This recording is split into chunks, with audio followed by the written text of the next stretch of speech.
Hi, you guys. I'm Jenny. And I'm Chrys. We're so glad you guys have tuned in to join us. We're going to say good morning even though we have no idea what time it is where you are. And it isn't even morning where we are. No, but what we have to talk about has everything to do with the morning. Right. Or if you like breakfast for dinner. Yes. That's the same. We're going to share some breakfast. That's been my toughest word my whole life. Hacks with you today. Wait, breakfast? I know, it's like I can't. No, I can't. break fast. Break fast. That's right, break But if fast. I say break fast, it doesn't sound right. Like breakfast. Break fast. Break Break fast. I seriously think my dad had trouble with that too, and I inherited that from him. I may be laughing throughout this show today. Okay, we do have some hacks because I'm going to tell you right up front, if you follow us on anything that we are on, radio show, YouTube, whatever, I am not kitchen savvy. I am just not. I'm just going to tell you. No. Kitty is, and it's just not my happy, safe place. Or maybe I It's should a say, safe place. It's just not your happy place. not safe for other people. But she loves everybody else to be in the kitchen. I mean, her Yeah. kitchen is expansive so that everybody can be in here with her But when she's not happy. I am just not the She's cook. happy. I'm not. She's happy. I'm always happy to be in the kitchen, happy to be anywhere I am, but it's not, other people are not necessarily It's not your happy favorite that I'm place. the one cooking. Anyway, so here we go. We're going to talk a little bit about breakfast today because we do think it's an important meal of today. And she's going to give a history lesson. It's just really a very So quick history smart. because when I started researching it, as I was thinking, oh, what are we going to say? How are we going to go about this?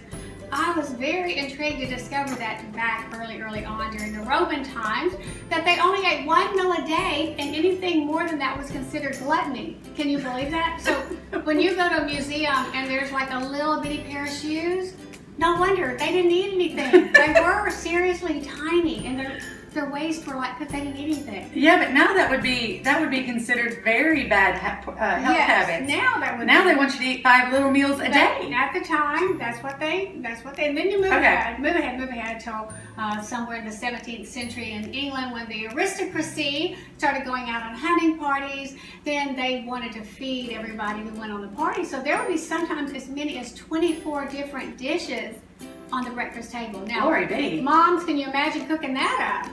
Forget about it. Crazy. Yeah, No, it's crazy. Not going to happen. So then we're just going to fast forward to the Industrial Revolution, and during that time, people started going to work outside of their homes. They weren't living on the farm anymore where the chickens were roosting and all that sort of thing. They were out at work, and so, of course, they wanted to have something to eat before they left for that day, and so breakfast became a big deal again.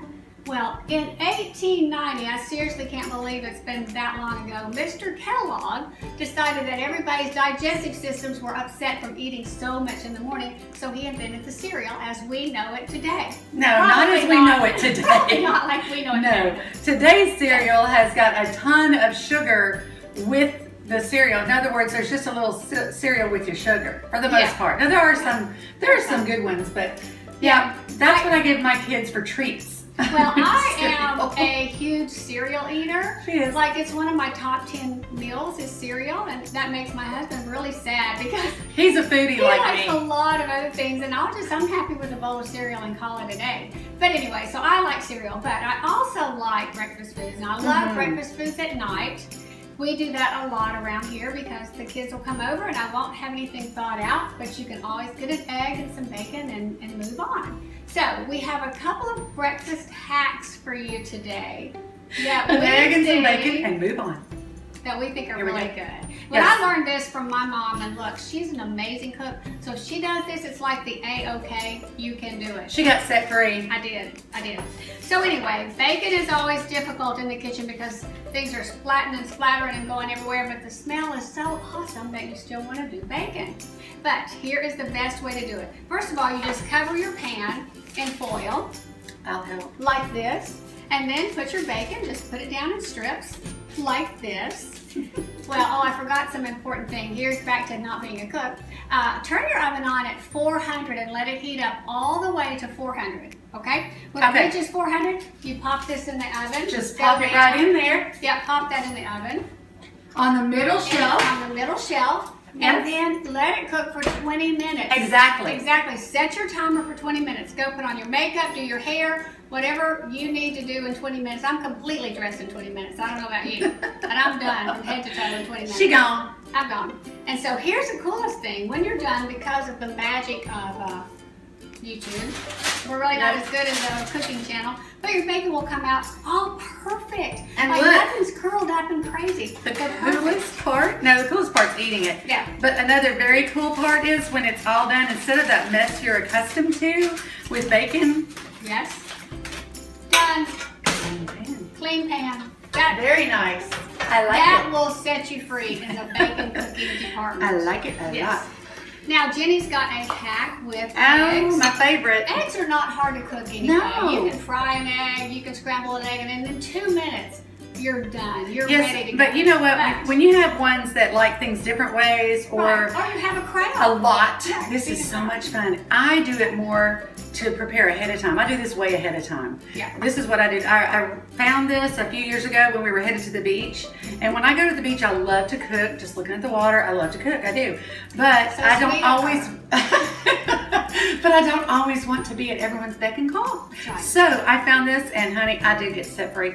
We should just call this show Get Set Free. So what we're gonna do is we're gonna spray the pan with some Pam or some, I have one that's a pump spray.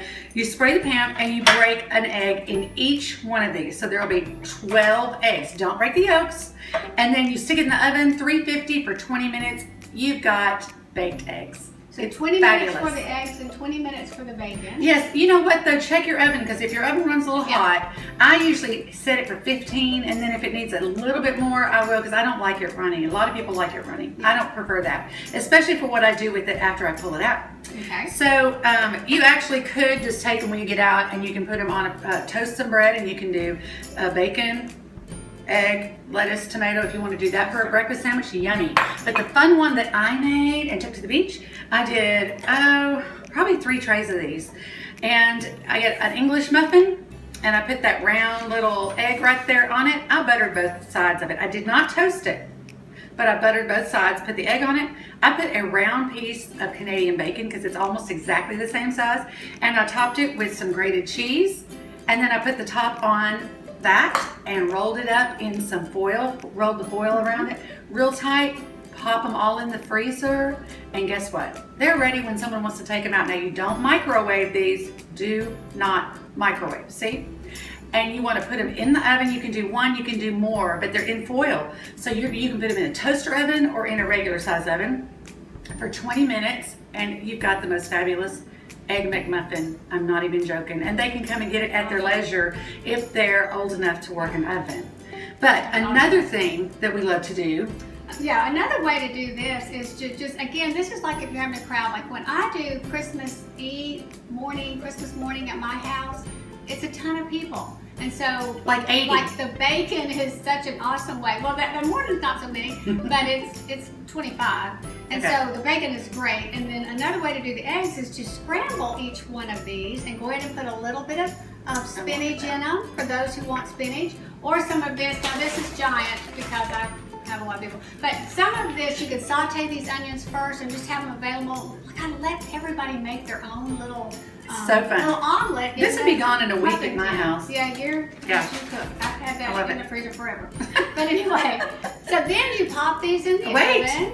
You got to top them with cheese. Pop them with cheese. Yeah, so you Some have your salt own and little, pepper. You have your own little personal omelet.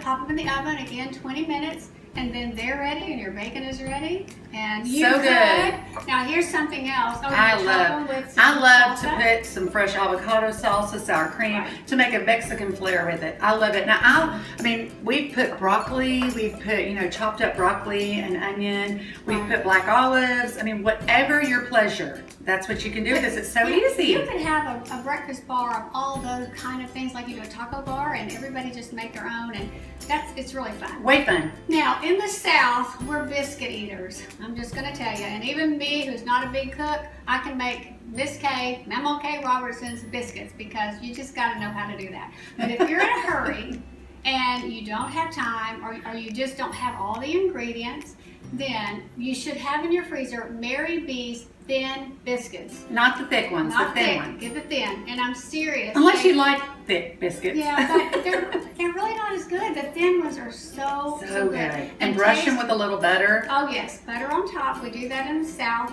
Pop them in the oven, and then you've got biscuits, and you've got omelets, and you've got bacon, and pour some fresh orange juice. We don't make this. We buy that. No.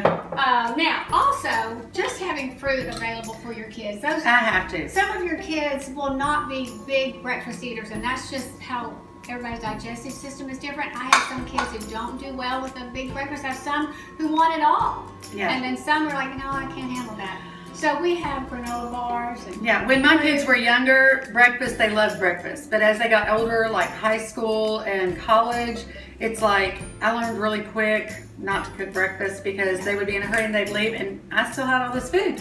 Yeah. So I started making sure I had fruit, bananas, oranges, tangerines, apples, whatever they can take with them. Like she said, granola bars, yogurt. I keep a stash of yogurt. If they want it, they can have some good food and they can reach in and get it. You know what I'm saying? And my son was a single dad for many, many years, and I counseled him to do the same thing. Just have a basket of healthy things that they can grab on the way out. Because he's good. He's a great cook and he can do it, but the mornings were busy for them, of course, getting 3 kids out the door and him to work. And he did the same thing that Jenny did with hers, having the granola bars. And still do. Yeah. It's a great thing. Yeah. But these are just a couple of little hacks for you that will make your day go a lot easier. So much fun. I love it. Now, since we're talking about the morning, we want to end today with a couple of scriptures that are important to us about morning. I love Psalms 5:3. It says, "Listen to my voice in the morning, Lord. Each morning I bring my request before you and wait expectantly." So there's a couple of things going on in that verse. And the first thing I want to point out is that it says, "I bring my request to you," which means you got to have some communication time with God. Every morning. And that doesn't have to be an hour and a half. It doesn't have to be 5 minutes. It can be whatever works in your schedule. I mean, sometimes for me, it's on the way to work, and I'm putting in a scripture or some songs to listen to on the radio, or I'm listening to just a Bible on tape or something like that. Whatever works for you. But it says, each morning I bring my request to you, and then he does something else. He says, I wait expectantly. And so that's not like... That's key. Yeah, that's key. That's key. That's not you figuring out the answer No. to whatever you're praying about. That's waiting and letting God's timing be the perfect timing and Right. figuring it out for you. And being expectant. Yeah. That shows your faith is active. Be I love that. expectant. I do too. That word is so hopeful. Yes. And another scripture that I love, there are several for the mornings that I love, but another one that I love is, "The faithful love of the Lord never ends. His mercies never cease. Great is his faithfulness. His mercies begin anew every morning." And that scripture is found in Lamentations 3, verses 22 and 23. And one of our favorite family songs came from this, "Great is thy faithfulness." And to just know every morning before my feet hit the floor, when my eyes are not even open yet, and I wake up, I can think, he's got new mercies for me today. And not only that, another scripture that I say with that one is how his grace is sufficient. Before I even open my eyes or my feet hit the floor, God has already measured out just enough grace for this day. And his mercies are new for this day, right now, this morning. I Isn't that love awesome it. that God already knows Precious. what you're going to do that day, and he's already prepared that whole stack of grace that you're going to need for the day. What an awesome thought. You know, another one that I love is the scripture that talks about how sorrow may endure for the night, but joy comes in the morning. What a promise. Right. But sometimes our circumstances don't change, and you say, how can that happen? I'm still dealing with the same things. I'll tell you, like my mother told me, choose joy. It is a choice, and we can choose joy because we know that the joy of the Lord is our strength, and there's not anything anyone can do to take away your Jesus. So if you're giving up your joy, you're relinquishing it for what? That's what I'd have to ask myself when times were dark. What am I willing to give up my joy for? No! If the joy of the Lord is my strength, and I know that joy comes in the morning, then I'm going to choose joy, and I'm going to look for the party every day. That's what I used to say to my kids all the time. Okay, where's the party? God's got a party for us. somewhere. Let's find it. Right. And so putting that into your kids is such an important thing too, that idea of choosing joy and looking for the party every day. We know mornings can get hectic. We've had some hectic mornings in our life, trust us. Yes. But maybe with some of these things, a few of the hacks in the scriptures, they'll help your morning be a little bit easier. So we want you to subscribe to our channel. Hit the subscribe button wherever it happens to be today. And that way you'll be notified anytime we have a new video blog out.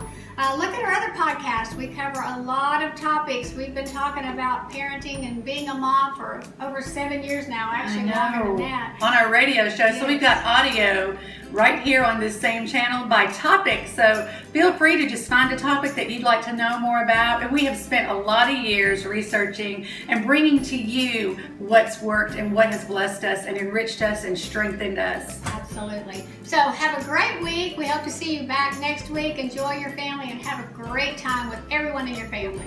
We look forward to being with you again soon.